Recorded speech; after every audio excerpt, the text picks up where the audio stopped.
Hi mga mami! Para saan to mga to gagamitin natin sa pagtuturo ng reading? Ikayo po ba yung magulang na nagtuturo araw-araw ng reading or ABC sa kanila hanggang ngayon hindi pa po sila natututo na magbasa? Kasi nga po, kahit na ma-memorize nila ang ABC song hanggang A to Z, ay hindi po yun garantiya na sila ay makakapagbasa. So, ang video na ito ay bibigyan ko kayo ng 3 tips how to teach your child at home. No ABC. Hindi po natin gagamitin ang ABC. So, una natin na tip ay no letter names. Yes, no letter names muna tayo. Sabi po ng mga expert, ang foundation ng pagbabasa ay letter sounds. Wala pong koneksyon kung ma-memorize ng ABC. Kasi nga, kahit na ma-memorize ng ABC, ay halimbawa yung word na bat, b, a, t.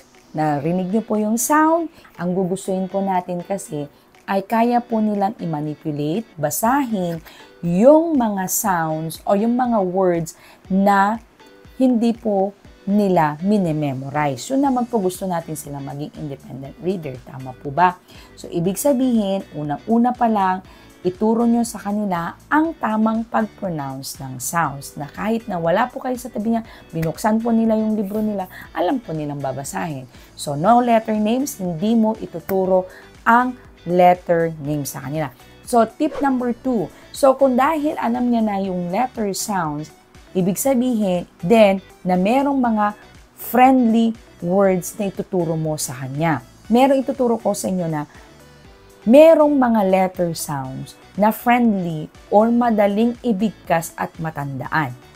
So, bibigyan ko kayo ng SAT-BIN method ko.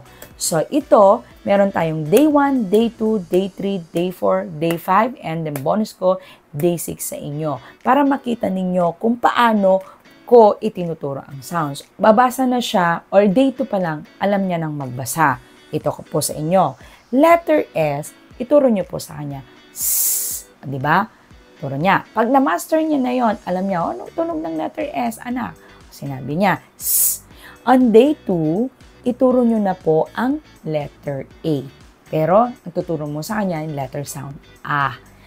O big, letter A. Pwede mong banggatin na letter A, basta ang emphasize mo lang sa kanya ay A. So, in that day pa lang, ay ituro mo na sa kanya ang as, and then, sa. Yan. 2 letters ay 2 words or 1 word and 1 syllable na ituro mo sa kanya, nakapagbasa na siya. So, hindi mo na kailangan i-memorize lahat ng letter sounds, I mean. On the day 3, ituro mo na sa kanya ang t, as in t, tiger. Ituro mo sa kanya, and then pwede ka nang mag-manipulate dyan ng mga words. Pwede na siyang at, or ta, or sat, or tas, di ba?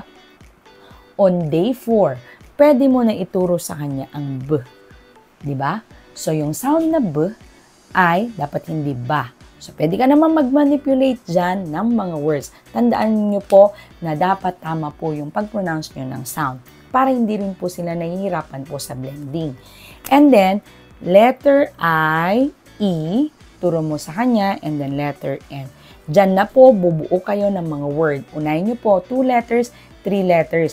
Dito po nagsisimula lahat ng mga friendly ng mga words na kailangan po nilang matutunan. Yan po. And ilalagay ko po yung link sa baba pala, yung link ng pag-pronounce ng letter sounds. So, tip number 3. Paano naman ituro sa kanila ang letter sounds na hindi gamit lang ang papel at ballpen or lapis kasi nakaka-boring. Yan po yung tip number 3 natin na sound hat at the house. So, yan na po yung gamit ng pagpapahanap mo sana. Kahit na busy ka, ay kayang-kaya po nilang, nagtuturo ka, kayang-kaya po nilang matulog kahit ikaw ay busy. So, or nagluluto ka. Halimbawa, ang lesson nyo ay letter S. So, sasabihin mo, pakihanap ang spoon. This one is a real object. Ibig sabihin, mas madali silang matututo. Kasi nga po, nakikita na nila at familiar sila sa mga bagay na yon.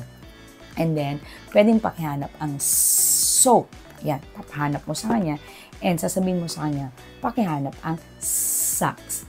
That 5 minutes to 10 minutes, nakapagturo ka na sa kanya ng isang letter. Diba? Hindi pa siya na boring. So, that's all the 3 tips.